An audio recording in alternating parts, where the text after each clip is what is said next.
उसी समाज में यीशु ने रहा। लोगों ने देखा, जो तीर मारा, जो भाला मारा उसने भी देखा, जो काटी गाड़ा उसने भी देखा, जो राजा ने मृत्यु दंड का फैसला दिया उसने भी देखा। यीशु जो मारा गया था, कब्र में था और तीसरा दिन मुर्दों में से जी उठा और वो घूम रहा है। और 40 दिन तक लोगों ने देखा। ऐसा नहीं कि जिंदा हुआ और गायब हो गया, ऐसा नहीं है। वचन कहता है जो प्रभु ने यीशु मसीह को मुर्दों में से जिलाया और हमें भी जिलाया, वो हमें भी क्या किया है, जिलाया है। हम सब पाप के कारण मरे हुए थे। आज जितना भी दुनिया में लोग पाप कर रहे हैं ना, वो प्रभु उसको मरा हुआ समझता है। प्रभु कहता है उससे मुझे कोई काम नहीं है। जो लोग पाप में जी रहा है, व्यभिचार में जी रहा है, प्रभु को नहीं जानता है, वो प्रभु के नजरों में मरा हुआ है। जिंदा तो है पर वो मरा हुआ है। कई का बेटा, कई का पति घर से भाग गया, कई साल ढूंढा नहीं पता चला, तो अंत में वो क्या समझ लेता है कि लगता है दुनिया में नहीं है। अगर होता तो इतना साल हो गया वो लौट के जरूर आता। वो कोई बच्चा तो नहीं था। जैसे आज बहन गवाही दे रहा, इनका पति के इतना महीनों से सालों से लापता है, बातचीत हो ही नहीं रहा। ये बहन प्रार्थना कर रहा है, प्रभु अगर कहाँ है, कैसे है, अच्छा से रहे, एक आध को फोन करे, कहाँ है, किस हाल में है। प्रभु ने प्रार्थना सुना, देवर को भेंट हो गया, देवर ने डांटा और बेटे से बात हो गया। प्रभु आपकी प्रार्थना को सुना ले, तो जिसके लिए चिंता कर रहा है उसे। हालेलुया। आज जो दुनिया में पाप कर रहा है ना, परमेश्वर को मरा हुआ समझता है। मरा हुआ इसलिए समझ रहा है वो पाप करके मरेगा और सीधे नरक में जाएगा। इसलिए प्रभु जानता है कि उससे मेरा कोई मतलब, तो वो पाप में जी रहा है और मरेगा और एक दिन नरक में वो चला जाएगा। तो प्रभु का वचन कहता है ये देह परमेश्वर की महिमा के लिए है, और जो मरा है उसको मुर्दों में से परमेश्वर ने क्या किया। तो पौलुस कहता है जैसे यीशु मसीह जी उठा, एक दिन हम भी जी उठेंगे। हालेलुया। एक दिन हम भी क्या हो जाएंगे। ये पाप शरीर जो हम लोग का था पाप के कारण मरा हुआ था, पर अब धर्म के काम करने लगे। अब इस प्रभु में आके हमने शिक्षा पाया, और शिक्षा पाने के बाद अब हम गाली देना बंद किए, झूठ बोलना बंद किए, लंदफंद बंद किए। अब हमारा शरीर को प्रभु जिला रहा है। पहले शरीर में बड़ा समस्या था, अब प्रभु में आए धीरे धीरे ये शरीर चंगा रहने लगा। अभी पहले जैसा दिक्कत नहीं होता है। अभी लोग गवाही देता है प्रभु हमको चंगा किया है। हालेलुया, है ना। परमेश्वर आपके शरीर को आजाद कर रहा है। हम मरे हुए अवस्था में थे, अब प्रभु हमको जिलाना शुरू किया है। हालेलुया, बोले यीशु प्रभु की। इसलिए वचन कहता है परमेश्वर ने अपनी सामर्थ से प्रभु को और हमें भी जिलाया है। प्रभु को जिलाया और हमें भी जिलाया है। हम पाप के कारण हमारा शरीर मर गया, पाप के कारण हमारा घर का खुशी मर गया, पाप के कारण हमारा जिंदगी का संस बरकत चला गया। ये पाप के कारण। पाप का कमाई बहुत आता है मगर उसमें बरकत कुछ भी नहीं होता है। लूट के लाओ, कूट के खाओ, अंत में पता कुछ नहीं चलेगा। पाप की कमाई जिधर से आया वैसे निकल जाएगा। वचन कहता है धर्मी का धन थोड़ा सा होता है, परंतु उस पर प्रभु की आशीष होता है। उसकी कमाई को कोई दूसरा लूट के नहीं ले जा सकता है। वचन कहता है प्रभु ने सामर्थ से प्रभु को जिलाया और हमें भी जिलाएगा। क्या तुम नहीं जानते। कुरिन्थियों के विश्वासी से पास्टर पौलुस पूछता है, ऐ मेरे कुरिन्थियों के विश्वासियों, ऐ मेरी कलीसिया के लोगों, क्या तुम्हें पता नहीं कि तुम्हारा देह जो है कि तुम्हारी देह मसीह के अंग है। क्या तुमको पता नहीं कि अब तुम प्रभु का अंग बन चुके हो। तुमको नहीं पता कि अब तुम यीशु का एक हाथ बन चुके हो। पहले तुम संसार में थे, पाप कर रहे थे, तो प्रभु से तेरा कोई लेना देना, कोई रिश्ता नहीं था। पर अब तुम जब मसीह में आए, मसीह को ग्रहण कर लिया, यीशु को ग्रहण कर लिया, अब इस संगति की शिक्षा सुना, तो अब तुम यीशु का अंग बन चुके हो। वचन क्या कहता है, यीशु मसीह कलीसिया का क्या है, सिर है, और कलीसिया यीशु मसीह का देह है। तो देह है, यहाँ से नीचे देह है और यहाँ से ऊपर यीशु है। पूरी दुनिया की कलीसिया का सिर यीशु मसीह है, और पूरी दुनिया का कलीसिया का देह कौन है, यीशु मसीह का देह है। अभी देह में कोई हाथ है, कोई छाती है, कोई कमर है, कोई पैर है। हालेलुया। तो पौलुस कहता है क्या तुम्हें पता नहीं कि अब तुम मसीह के अंग हो। अब पहले कोई यीशु मसीह के लिए हाथ है, तो अब कोई यीशु मसीह का पेट है, अब कोई यीशु मसीह की छाती है, तो कोई यीशु मसीह का पैर है। तो पौलुस कहता है अब तुम प्रभु का अंग बन चुके हो। अब परमेश्वर का तुम एक शरीर का हिस्सा हो, और उस हिस्से के लेकर तुम पाप करोगे तो परमेश्वर ये कतई बर्दाश्त नहीं करेगा। हालेलुया, बोले यीशु प्रभु की।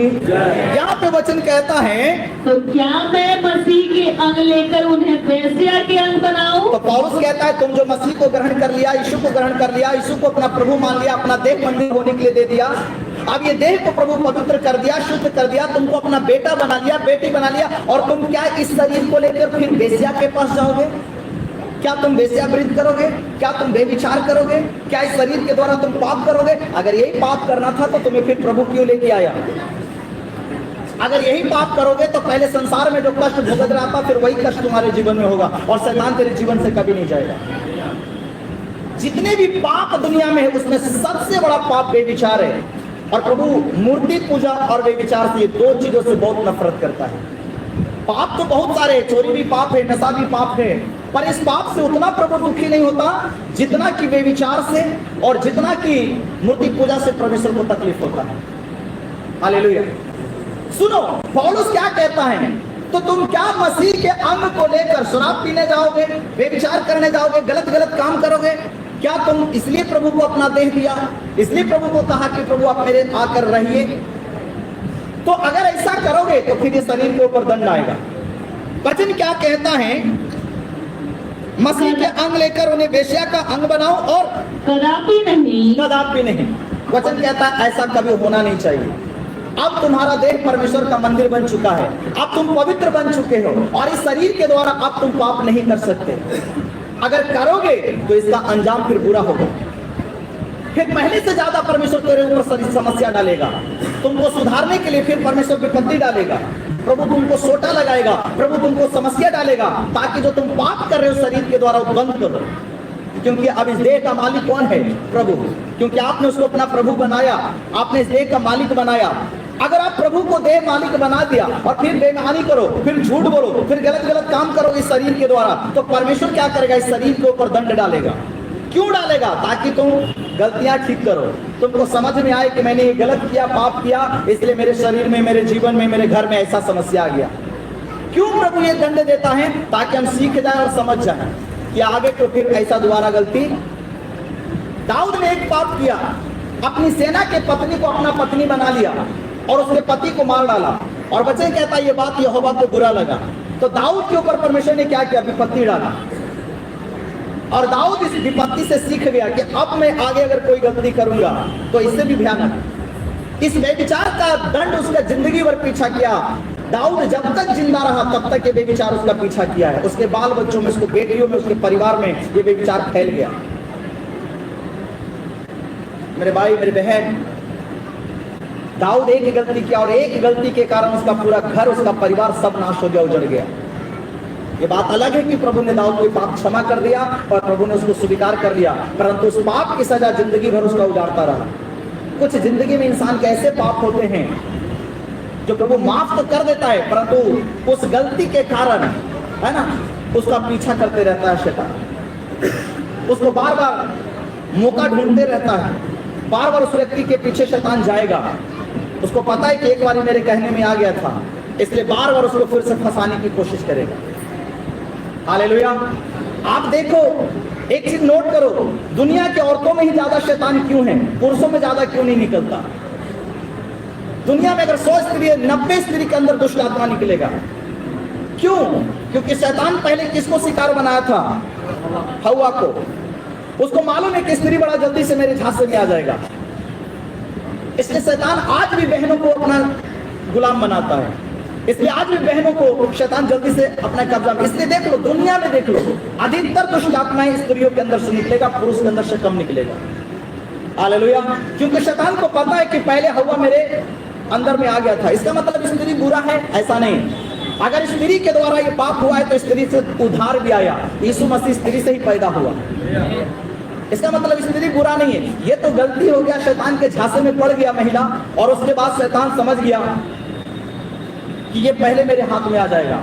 और आज प्रभु का वचन ना जानने के कारण कई स्त्रियां इस चीज का शिकार हो गया।